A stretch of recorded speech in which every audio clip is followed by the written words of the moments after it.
Should I door? What the fuck? I'm so sorry. Jesus Oh Christ. my god. I'm so sorry. Hey guys, so I get a lot of questions asking me how much did the car cost? Did I finance it? Did I lease it? Did I pay cash for it? So what was my interest rate? All that stuff. So I'm gonna go over with you today how I got the car and how I went about getting the car.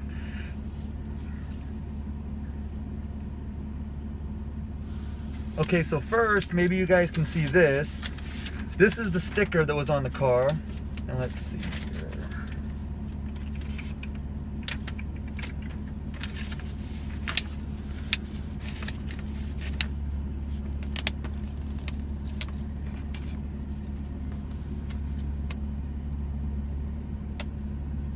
Hope you guys are able to see that. So let me go over it for you. Pretty much the base price of a BMW M3 2018 is $65,500. You know, at first, it's not bad, you think, but BMW likes to charge for pretty much every option. So you start out low, but if you're gonna buy an M3, I don't think anyone buys the base model anyways, because then you would just go the next model down and have that one all decked out and you're good. So it was $65,500 for the base model, but this car has, I wanted the competition package, definitely wanted that, so we got that. The executive package, we got that, and this one also has an M competition package. So, I mean, everything just costs so much. I mean, even if you want the competition package, that's a $4,750 upgrade. The driving assistant package, $500 upgrade. Executive package, $4,100. And then you go down, and the M competition package includes a lot of stuff, but the double clutch transmission was a $2,900 upgrade.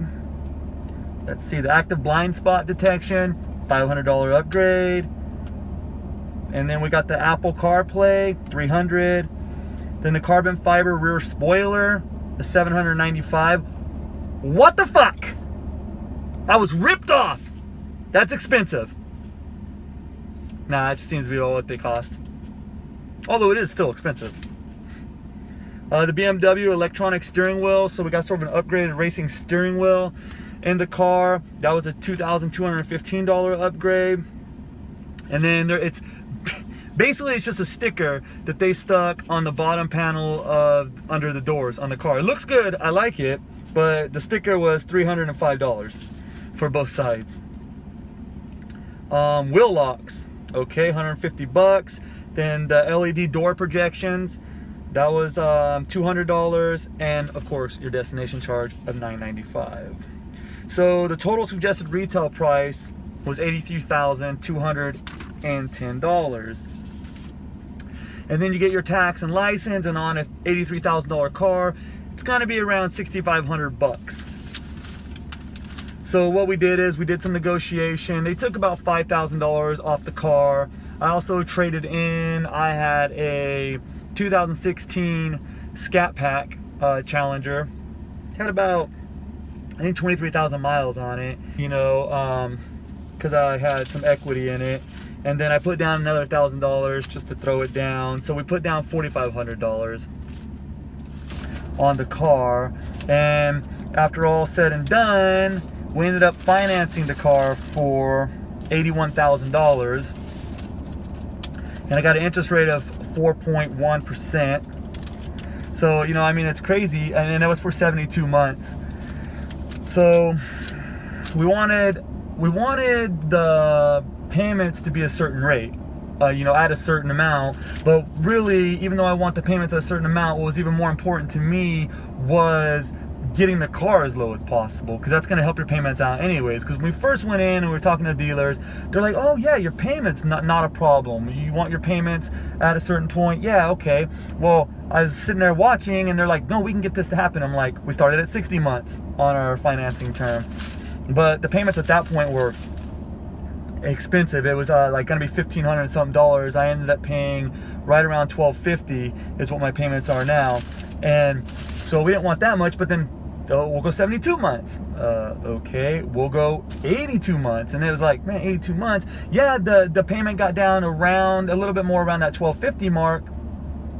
And, you know, well, great, but you just jacked up my term by like 2 years. So of course it's going to go down. And in the end, it's going to cost you so much more money because you're paying every month, you're paying the interest, you know, all that. So we didn't really want to do that. And at that point, they were trying to give me like a 6.5%. And I was like, no way, my credit's good.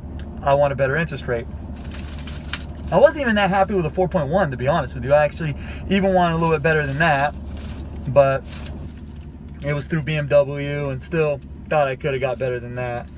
But we looked at a lot of cars, and we didn't order this one specially, but they had quite a few cars there. We were going all over looking for what cars we wanted, and this one had a few things we liked. It is white. I will probably add it to this video or do another video of the walk around, but it had some of the, you know, the carbon fiber wing, the spoiler and stuff is black, and the stickers that were on it. So we like the roof is black, so the black and white combo looked good and stuck out. We like the red seats, look good, and the upgraded steering wheel also. It is a lot nicer steering wheel. I do like the steering wheel. It's expensive for a steering wheel, but it does feel, once you're driving with this steering wheel and you're getting used to it, and you get in another BMW and you grab that steering wheel, you're like, what the hell? You know, you're like, what, this steering wheel sucks. So I'm glad we got it, because it's all about the driving experience for me too, and your seats feel good and the steering wheel feels good, so we like it. So we thought about, you know, and as soon as you go in there, I don't know, they're always, you want to lease? You want to lease? They want you to lease. So a quick rundown, everyone's leased to, you know, I didn't have the cash to pay the $83,000 or whatever it was going to be, but $81,000. But you know, if I did, I probably still would have financed the car anyways, because I don't want to put all that money straight down on a car right off the bat. But, you know, they go in and they want you to start leasing, instantly get a lease. And we were like, well, okay, we were considering it, but how much are the payments going to be? And the lease was literally like a $30 difference, you know, between the lease price and what we're paying for the car. So we just decided, and the miles is one of the biggest things. We do drive a lot, we drive our cars a lot, and we just didn't want to get to a point where we're having to watch the miles on the car, or we're having to park the car because we're running out of miles. So we just want to get in the car, we want to do what we want, and we're going to do mods to this car. We're going to do some upgrades and stuff to the car, so we don't want to worry about, I mean, we don't want to void the warranty, we're going to watch that, but we can do what we decide that we want to do to the car, which is the good thing. You know, we don't have to worry about that, because you can do mods and everything to your car, and you can take it in, and they tell you, sure, you can do it. But what they don't tell you a lot at these car dealerships, when you do a lot of modifications to the car, they charge you at the ass when you go in there and say, oh, cool, you did modifications? No, it's no problem, but we're going to charge you for all the modifications. And then they try and take it back to stock. So it ends up costing a lot of money. And then it actually does cost a lot of money too if you go over the miles. I'm not absolutely sure, but I think it ends up being like around 20-25 cents per mile, you know, that you go over. It doesn't seem like a lot, but if you went over by a few thousand miles, it starts adding up.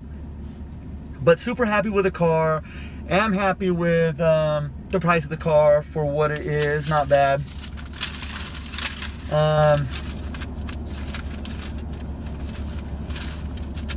Let's see.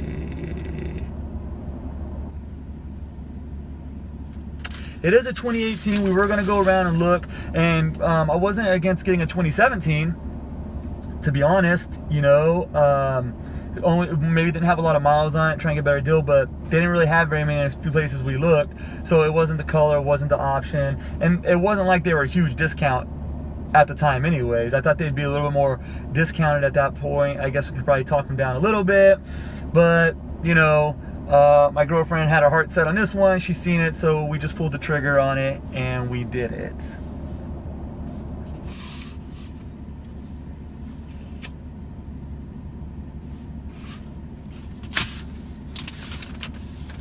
Let's see what else we got going on here. Got a lady over here staring inside my car, probably thinking I'm weird sitting in the car talking to my phone, but let's be honest, I'm talking to you guys, right? You're not there yet, but see, then I post it and then there's an audience, and then it don't seem so weird. But I'm sure from her perspective, I look like a creep. Right. I got scared and had to take the mask off. You know, I don't want anyone calling the cops. There's some guy sitting out in his car when it's running because it's like 90 degrees out here, and he's got a mask on, so. But the thing about BMW a lot of times is it starts out cheap, but it's what options do you want? And you know, you're gonna want a lot of options when you're getting the M cars, whatever M you decide. We got the M3, but it does jack up the price a lot. You know, we did get a lot of options we want, but there are some options that we could have got, but for the price, it's just, we didn't really find it necessary. So for us, with this car, brand new, you know, the sticker retail price on it was $83,210. It's got the heads-up display. It's got that kind of stuff too. I mean, there's a lot of stuff that was included. I mean, the one thing I'll have to say though that bugs me a little bit about this car is it didn't include the feature with automatic start on the key fob. I was like, it doesn't have remote start. I mean, when I got a car that was $83,000, it seems a little odd that it didn't have a remote start. I didn't really like that, and I think it's a feature you can include, but can you just, BMW, can you just include that, please? Like, maybe include? Not a big deal.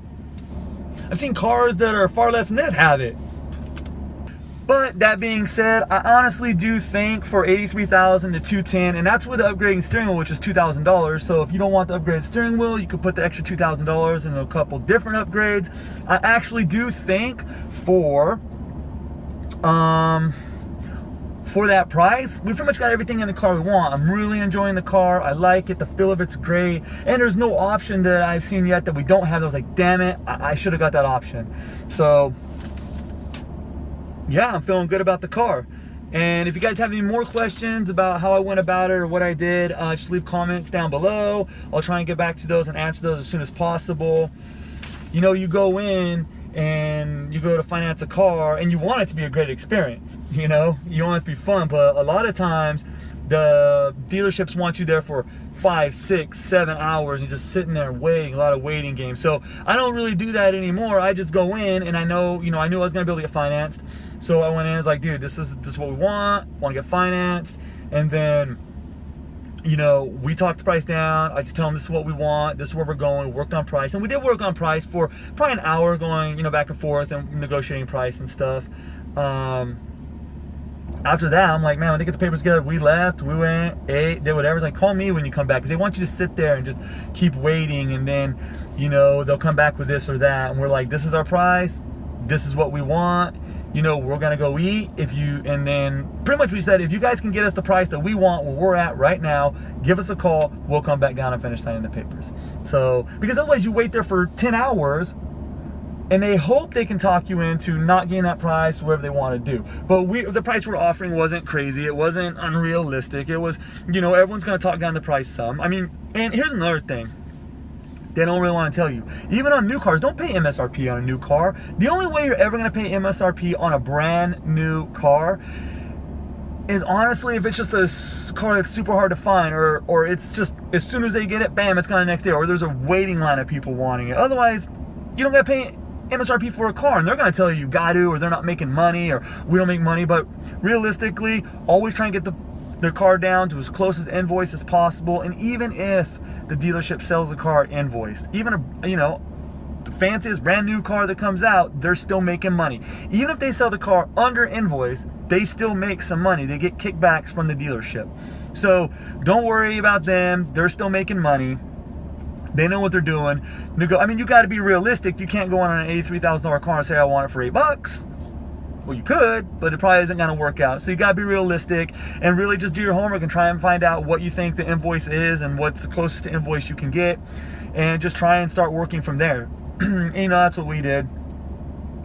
We did find two better deals. They had certain features, a little bit different features here and there on the cars, but they were white. Wanted a white and black accents on the car. The deals were actually a little bit better. One, they dropped the price $7,000 down, and another car they actually took off $6,500 on the car. But they were in different states from where we live. And then, you know, we either drive down there and get it, or we have to have them ship it over. And, you know, that costs a little bit, and then just have to wait and deal with that. And this car was already there, and we could take it home that day. So maybe impulsive, I don't know, but we just took it. And we liked this car just a little bit better, you know, some of the features on it. So we ended up going with that. So, I mean, honestly, if you shop around, do your due diligence, you're going to find a good deal. You know, I called a lot of places, and one place I called in particular, I asked him, what's your invoice on the car? Let's get close to invoice. He went and talked to his manager on the phone, of course, and he's come back, no, we can't get invoice. But you can't drop anything off the car. No, we just can't do it. You know, we're selling these for stickers all day long. We're just gonna go with that. I understand. I said, not a problem. I already called 2 other dealerships, and they're dropping them down to pretty much close to invoice. Oh, are they really? He says. Well, yeah. Oh man, no, I don't know how they're doing it. I just don't know how. And I said, no, it's cool, man. If you guys can't do it, I understand. I'll just go to the other place, you know? So, like, if that would have been the first person I called, and I wouldn't have called anyone else, I'd have been like, okay, no one's dropping it. They're not gonna drop the price. It's a new car. But everywhere else I called like 5 other places. They were all willing to, once you start, I mean, at first, no. But once you start talking to them, you start working with them, they are willing to drop the price. And just try and get it as low as possible. I mean, really, it comes down to, and another little quick tip, when you go into car dealerships, they want you to focus solely on, they're gonna ask you a lot, what payment do you want? They want you to focus on the payment, because, and never focus on the payment, focus on the price of the car. They want you to focus on the payment because there's a lot of back-end ways that they can get you to that payment, but make them the same amount of money or even more money by doing that. And usually it's you know, trying to put a little more down, or we're going to extend the length of your contract or something like that. So really thinking, hey, and then when you go look at it, because what happened is, see, the interest on my car and everything by the time I end up paying it off is going to be about $9,000. When I first went in, and when they first did it, they wanted me at a 6.39, and they tried to get it for 82 months. The car was going to be $110,000. $110,000. You know, by the time if I paid it the length of the term, I paid it all off. So now we got right around $92,000. So I mean, come on, we saved 18,000 bucks. You know, just by negotiating. At first they were like, no, and we left, and we came back. We told them that's what we wanted. They just couldn't do it, and you know, any of that. And then before you know it, they called us back about an hour later, because we were actually going to go to another place too and talk to another dealership, and they knew it because they knew they had another car over there that we described, and okay, they knew they had the car. So within an hour, they called us back like, you know what, we can do that deal. We can do that deal. So we took it. We're happy with it now. Loving the car. So I'm loving the car. And you know, I guess one of the good feelings are, you don't ever want to come out of the dealership and feel like, man, I got screwed. Because then you might always think that. So I swear to God, for me personally, I'll walk out thinking, man, yeah, maybe I got the best deal ever, but I still walk out always thinking somehow I got screwed. I don't know, because this is never straightforward. It's always a lot of this and that, and you know, they're trying to get as much money out of you as possible, and you're trying to save as much money as possible. So it always feels a little bit like you got screwed a little bit, I guess, and you're just hoping not. But realistically, and I do look up other stuff on YouTube too, and I've seen what other people paying for their cars and their price per month and everything, and it's right on point with that too. So like, honestly, YouTube's great. Do some of your research on there, and a lot of people are starting to post how much they paid for the car and what they did. I was always wondering, that's why I'm doing this video. I was always wondering, well, how much are they paying for the car? What is their interest rate? What is their payment? I mean, what is it really? Because you got some people coming out going, oh, I got the best deal ever. And then you go talking like, hell no, come on, they're full of it. Full of shit, you know, like they couldn't have got that deal. But these people are breaking it down and showing the stuff, so it's good. And you start to know really about where you're gonna be. I mean, if you don't put much money down, if you got good credit, if you get around a 5 to a little bit lower, 4, 3, you got to be somewhere in the ballpark on $83,000 sticker price, depending where you negotiate them and talk them down a little bit. You're going to be around a 230. Well, I mean, you're going to be around a 1,230 to a 1,350 payment a month. I mean, that's probably where you're going to be, unless you want to put more down and do that. So that's just a quick thought about where it's going to be. All right, guys, like I said, please leave the comments below, and if you have some, I could do another video and answer those questions. So thank you for watching. Oh, please hit that subscribe and like button. It makes me keep wanting to do more videos. So far, I'm loving the car. I like doing the videos, the interaction I get with you guys, so it's a lot of fun. So I'll see you guys later.